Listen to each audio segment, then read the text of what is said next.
Like போட்டுக்கோங்க. ரோஹிணி வந்து ஹாஸ்பிட்டல்ல ரீச் ஆயிடுறாங்க. குழந்தைங்க வார்டு எங்கன்னு சொல்லிட்டு ஒவ்வொரு ரூமா செக் பண்ணிட்டு இருக்காங்க. அந்த டைம்ல முத்துவும் மீனாவும் மீட் பண்ணிடுறாங்க. முத்து வந்து மீனா கிட்ட இவ என்ன இங்க பண்றா அப்படின்னு சொல்லி கேட்க, உடனே மீனா ரோஹிணி கிட்ட நீங்க என்ன பண்றீங்க, எதுக்கு வந்தீங்கன்னு கேட்க, என்னோட வேலை விஷயமா வந்தேன் அப்படின்னு சொல்றாங்க. ரோஹிணி மீனாவை பார்த்துட்டு நீங்க எதுக்கு வந்தீங்கன்னு சொல்லி கேட்க, எனக்கு உடம்பு சரியில்லை அதனால பார்க்க வந்தேன், இங்க ஒரு குட்டி பையனுக்கு உடம்பு முடியல அதனால பார்த்துட்டு போலான்ட்டு வந்தேன் அப்படின்றாங்க. உடனே ரோஹிணி இருந்துகிட்டு இப்ப எப்படி இருக்கான் அப்படின்னு சொல்லிட்டு பதட்டமா கேட்பாங்க.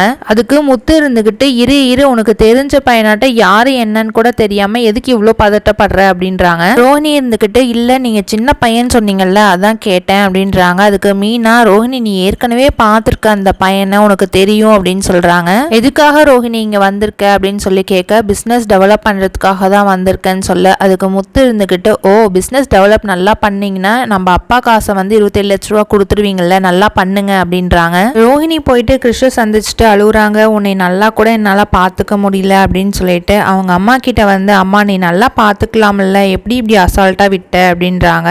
அவங்க அம்மா இருந்துகிட்டு முத்துவும் மீனாவும் இங்கதான் இருக்கிறாங்க அப்படின்னு சொன்னதுக்கு ரோஹிணி உடனே ஆமா பார்த்தேன் இந்த கெட்டில் கொடுத்துட்டு போலான்னு சொல்லிட்டு வந்திருக்கேன்னு சொல்லி சமாளிச்சிட்டேன் அப்படின்றாங்க. சரிம்மா கிருஷ்ணன் நல்லா பாத்துக்கோ நான் கிளம்புறேன்னு சொல்லிட்டு ரோஹிணி கிளம்பிடுறாங்க. வெளியில வந்து முத்துவும் மீனாவையும் பாக்குறாங்க. முத்து இருந்துகிட்டு இந்த பையனையும் அம்மாவையும் விட்டுட்டு துபாயில் அப்படி என்ன வேலை காசு தான் முக்கியமா போயிடுச்சு இருக்கு அவங்களுக்கு, என் கையில கிடைச்சாங்கன்னா நான் அப்புவேன் அப்படின்றாங்க. ரோஹிணிக்கு ஒரு மாதிரி ஆயிடும். பார்க்கலாம் ஃப்ரெண்ட்ஸ் நாளைக்கு என்ன நடக்குது. நம்ம சேனலை பிடிச்சிருந்தா லைக் பண்ணுங்க, சப்ஸ்கிரைப் பண்ணுங்க. தேங்க்ஸ் ஃபார் வாட்சிங்.